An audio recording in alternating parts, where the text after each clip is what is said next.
For half a century, the public health establishment has force-fed us a single, unassailable dietary commandment: watch your sodium. We were conditioned to view the salt shaker as a loaded weapon, guaranteed to blow out our arteries, spike our blood pressure, and send us to an early grave. Like obedient patients, we complied. We choked down unsalted chicken breasts, bought overpriced, tasteless low-sodium broths, and treated sea salt like a controlled substance.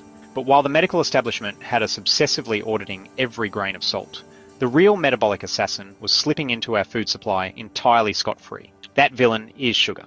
It is time to dissect one of the most lethal nutritional cons of the modern era. We are going to explore how an essential, life-sustaining mineral was made the ultimate scapegoat, while a metabolic toxin was given a free pass to wreck global health. To understand how we were duped, we have to look at how salt was framed. The war on sodium was not built on rigorous clinical trials. It was built on a foundation of shaky observational junk science. In the 1970s, a researcher named Lewis Dahl proved that salt caused hypertension by testing it on rats. But the glaring catch that the media conveniently ignored is that he force-fed those rats the human equivalent of 500 grams of sodium a day. That is over 100 times a normal human daily intake. Based on this chemically induced, wildly unnatural baseline, salt was declared a public health menace. In 1977, desperate to look proactive about rising heart disease, politicians overrode vocal opposition from prominent scientists.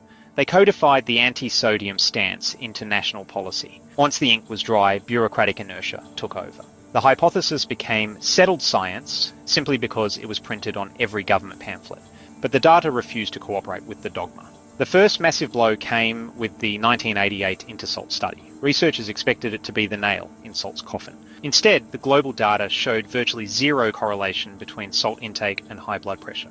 Bizarrely, 4 of the populations with the highest salt consumption actually had lower median blood pressures. The dam should have broken completely in 2018 with the massive Pure study tracking over 100,000 people across 18 countries.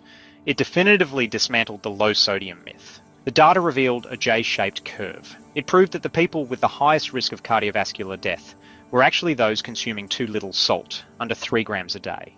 The optimal range for human health was 3 to 6 grams daily.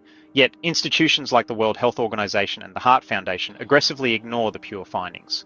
They push targets so low that the data indicates it actively increases your risk of a heart attack.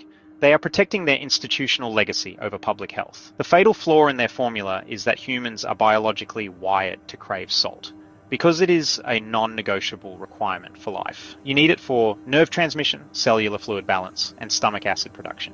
When you drastically restrict salt, your body panics.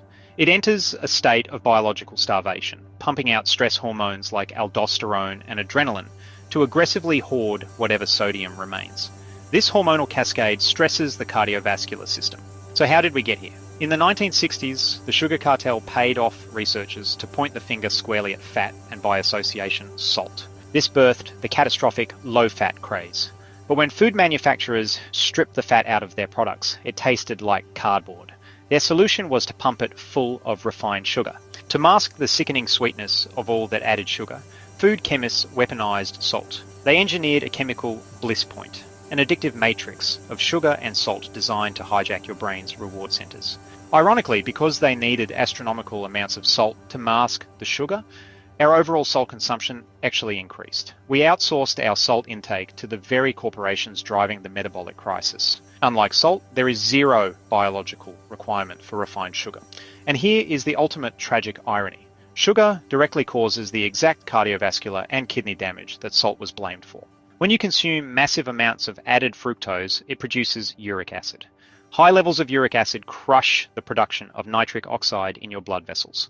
Nitric oxide keeps your blood vessels wide and flexible. Without it, your blood vessels clamp down. The result? High blood pressure. To make matters worse, uric acid is a direct kidney toxin. It actively damages the delicate filtering units of the kidneys, causing oxidative stress. By bombarding your system with fructose, you destroy the exact organs your body relies on to effortlessly filter and manage sodium. Sugar breaks your biological machinery, making you artificially sensitive to salt. And then the medical establishment blames the salt. For 50 years, we have been participating in a massive, uncontrolled biological experiment. It is time to opt out. The next time you cook a meal with real whole foods, like steak, eggs, or vegetables, salt it unapologetically. Your biology knows exactly what to do with it, assuming you haven't already wrecked your kidneys with a lifetime of hidden sugars. Stop fearing the salt shaker and start fiercely auditing the sugar bowl. We have been prosecuting the wrong suspect for half a century while the real killer walked free. It is time to exonerate salt and put sugar on trial. Subscribe to the Ledger, protect your hardware, and I'll see you in the next investigation.